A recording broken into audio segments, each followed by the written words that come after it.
एक बार कोई व्यापारी था और व्यापारी व्यापार करते करते बहुत दूर कहीं चला गया और व्यापार करते करते उसने बहुत सा धन कमाया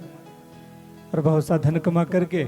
अपने पास जो व्यापार की जो वस्तुएं थी सब बेच दी और बहुत सा धन इकट्ठा करके अपने घर अपने गांव की ओर आ रहा था। और मार्ग में चलते चलते लुटेरों ने देख लिया, चोरों ने देख लिया और जैसे ही देखा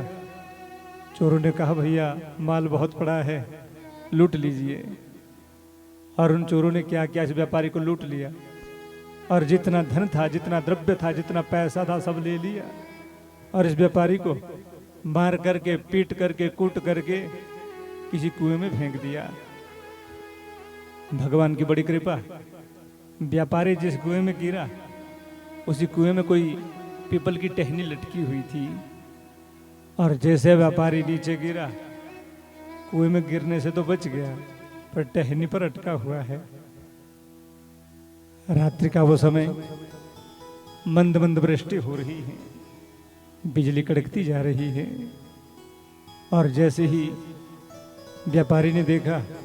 जैसे बिजली कड़की तो जिस टहनी पर वो व्यापारी पड़ा हुआ है उस टहनी को पीछे से दो चूहे कुतर रहे हैं। एक तो था काला और एक सफेद और वो दोनों चूहे धीरे धीरे टहनी कुतर रहे हैं। व्यापारी घबराया, हे भगवान तब तक सुरक्षित है जब तक ये टहनी कट नहीं जाती है और जैसे टहनी कट जाएगी, जैसे टहनी टूट जाएगी, व्यापारी ने सोचा नीचे गिर जाऊंगा, मर जाऊंगा। उसी समय बिजली कड़की, ऊपर देखा उसी कुएं के ऊपर कोई पीपल का वृक्ष है और उस पीपल के वृक्ष में मधुमक्खियों का कोई छत्ता लगा हुआ है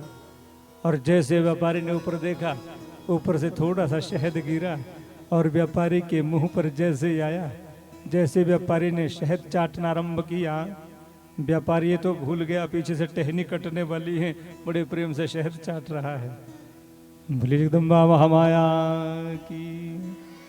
ध्यान देना, ये व्यापारी कोई और नहीं है, हम और आप ही व्यापारी है और हम लोग भी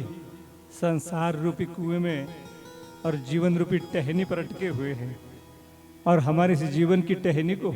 दो चूहे कुतर रहे हैं, काला रात रूपी चूहा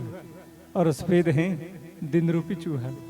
ये दिन और रात धीरे धीरे धीरे धीरे हमारे जीवन की इस डोर को, जीवन की टहनी को धीरे धीरे कुतर रहे हैं पर हम भी बड़े प्रेम से शहद चाट रहे हैं।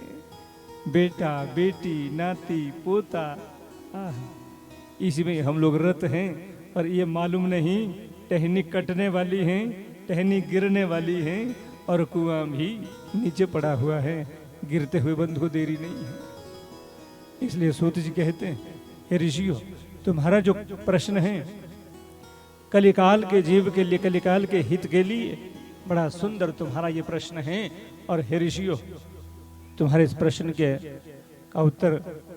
मात्र सिर्फ यदि कलिकाल के दुखों की निवृत्ति का यदि कोई सर्वोत्तम साधन है, इस भव सागर से पार जाने का यदि कोई सुंदर साधन है, जन्म और मरण के चक्र से बार बार छूटने का, बार बार जन्म और मरण से बचने का यदि कोई सर्वोत्तम साधन है, मात्र देवी भागवत कथा है। बोलिए जगदम्बा महामाया की।